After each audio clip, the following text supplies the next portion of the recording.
آئیے اب میں تمہیں ایک ایسے واقعے کی طرف لے کے چلتا ہوں جس سے تمہیں بہت بڑا مسئلہ معلوم ہوگا۔ حضرت عمر فاروق خطبہ دے رہے ہیں، سنیے، حضرت عمر فاروق خطبہ دے رہے ہیں اور اس خطبے کے اندر اللہ کے فرما رہے ہیں کہ لوگوں آج کل مہر بہت بڑھ گیا ہے۔ مہر جانتے ہیں نا، لڑکی کی شادی میں جو رکھا جاتا ہے اس کو آپ کے یہاں کیا بولتے ہیں؟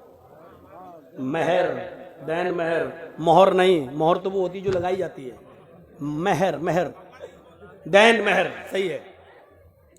تو مہر، لوگوں مہر بڑھتا جا رہا ہے۔ سنیے بہت پیاری بات، اب لوگ بہت زیادہ مہر رکھنے لگے، دینے لگے۔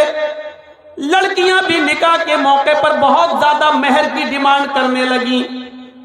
میں نے اللہ کے نبی کے نکاح دیکھے ہیں، نبی کی بیویوں کو اللہ کے نبی نے جو مہر دیا وہ مجھے معلوم ہے۔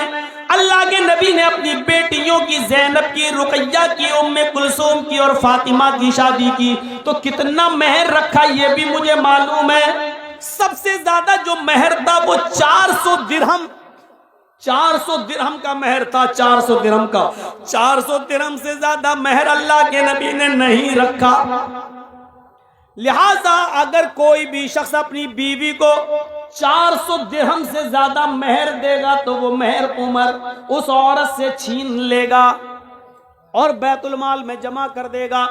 400 سے زیادہ جو مہر ہوگا، 400 تک تو اس عورت کے پاس رہے گا، لیکن 400 کے بعد جو بھی مہر دے گا اتنا وہ زائد مہر جو زیادہ ہے وہ اس عورت سے لے کر بیت المال میں جمع کر دیا جائے گا۔ یہ کس نے کہا؟ حضرت عمر نے قانون بنا دیا، منبر پہ کھڑے ہو کے خطبہ دے دیا۔ خطبہ تو دے دیا، ٹائم ختم ہو گیا، اتر گئے، جمعے کی نماز پڑھا دی۔ نماز پڑھانے کے بعد اسی مسجد میں پردے میں ایک عورتیں بھی نماز پڑھ رہی تھی، پردہ پڑا ہوا تھا، عورتیں بھی نماز پڑھ رہی تھی۔ ایک بوڑھی عورت آتی ہے پردے سے، کہتی ہے امیر المومنین مجھے آپ سے کچھ کہنا ہے۔ بولا کیا کہنا چاہتی ہو؟ بولو۔ کہا وہیں آنا چاہتی ہوں، میں نے پیروں میں ساکس موزے پہن رکھے ہیں، ہاتھوں میں نے داستانے گلیوز پہن رکھے ہیں، میرا چہرہ چھپا ہوا ہے، میں وہیں آ کر آپ سے روبرو ملنا چاہتی ہوں، آپ نے مسئلہ غلط بتا دیا۔ حضرت عمر فاروق سے کہہ رہی ہے ایک عورت کہ آپ نے مسئلہ غلط بتا دیا۔ حضرت عمر کہتے ہیں میں نے غلط بتا دیا؟ کہ ہاں، آؤ ادھر۔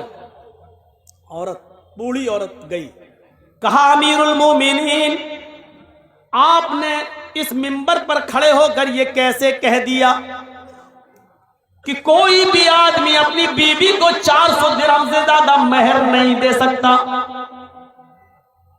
حضرت عمر نے کہا ماں، بوڑھی ماں،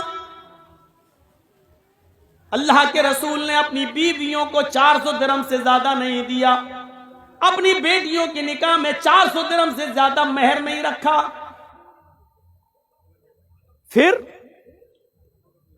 اس عورت نے کیا جواب دیا؟ امیر المومنین 400 درہم دینا ایک الگ بات ہے، لیکن 400 درہم سے زیادہ نہیں دے سکتا ہے کوئی مرد۔ کیا ایسی کوئی حدیث ہے آپ کے پاس؟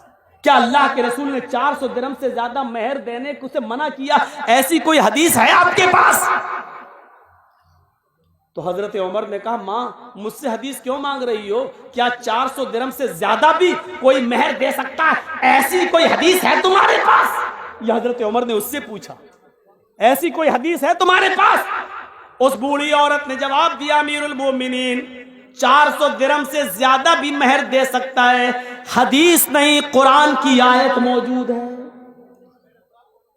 حضرت عمر نے کہا قرآن میں ہے؟ میں روز قرآن پڑھتا ہوں۔ کہا روز پڑھتے ہو تب بھی آپ کو نہیں معلوم؟ جلدی بتاؤ اے بوڑھی عورت، اے ماں، جلدی بتاؤ وہ کون سی قرآن کی آیت ہے جس میں لکھا ہو کہ 400 درہم سے زیادہ بھی دے سکتا ہے شوہر اپنی بیوی کو مہر؟